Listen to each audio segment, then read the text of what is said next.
Magandang gabi po sa inyong lahat.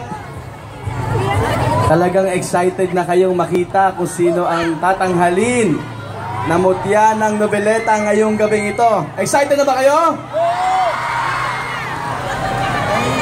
Magandang gabi po sa inyong lahat, sa ating mga kababayan. Nais ko po munang pasalamatan ang mga nakiisa kanina sa napakasayang karakol. At muli po natin ipakita ang kapangyarihan ng pagkakaisa. Nagkaisa pong napakasayang karakol kanina at yan po ay para ipakita sa buong mundo na ang Noveleta ay nagkakaisa. At yan po ang susi ng ating kaunlaran, ang pagkakaisa. At ngayong gabi naman po ay dito nagsasama-sama tayo para makita kung gaano kaganda ang papakita nating mga kababaihan at ano ang meron tayo dito sa Bayan Noveleta, hindi lang po sa buong probinsya, kundi sa buong mundo. Makikita po kung ano ang ino-offer, ano ang pinagyayabang ng Bayan Noveleta. Gusto kong pasalamatan ang lahat po ng tumulong para matupad ang napakagandang programang ito.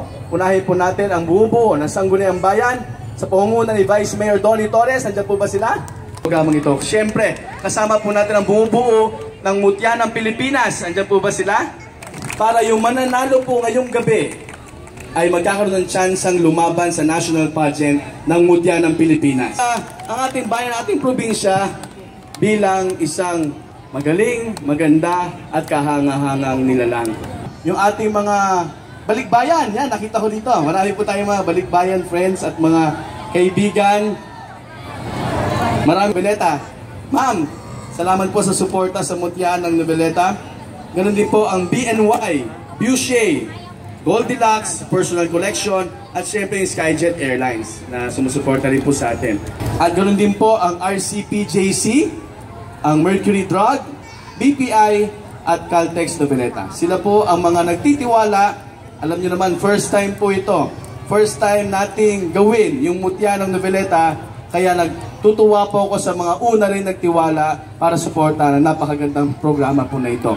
Nangyari po ito almost 20 years ago. I think ang tawag pa noon, Binibining Noveleta. Napakatagal na, no? 20 years ago, almost 20 years ago. Ngayon lang po ulit natin i-launch at ito po, makikita nyo ngayon kung gaano kagaganda ang ating mga kandidata. So welcome po sa mga bisita namin. Welcome to Noveleta, ang bayan ng mga bayani. Yan po ang aming pagpapakilala sa aming bayan. Pero ngayong gabi, hindi lang tayo bayan ng mga bayani, kundi lahi din ng mga magagandang binibini.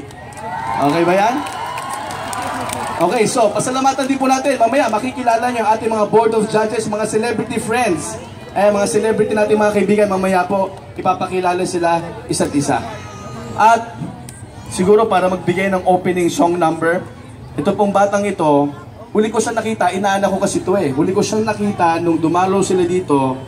Meron kasi akong radio station noon eh, kung naalala nyo yun, The Bam FM. Diba? Naalala nyo ba yun, The Bam? Sino mga kabataan dito nakikinig ng The Bam? Yung DJ ko, sinasama niya itong batang ito noon, inaanak. Nagulat ako, napanood ko siya sa TV, siya yung 7 times nanalo sa Showtime.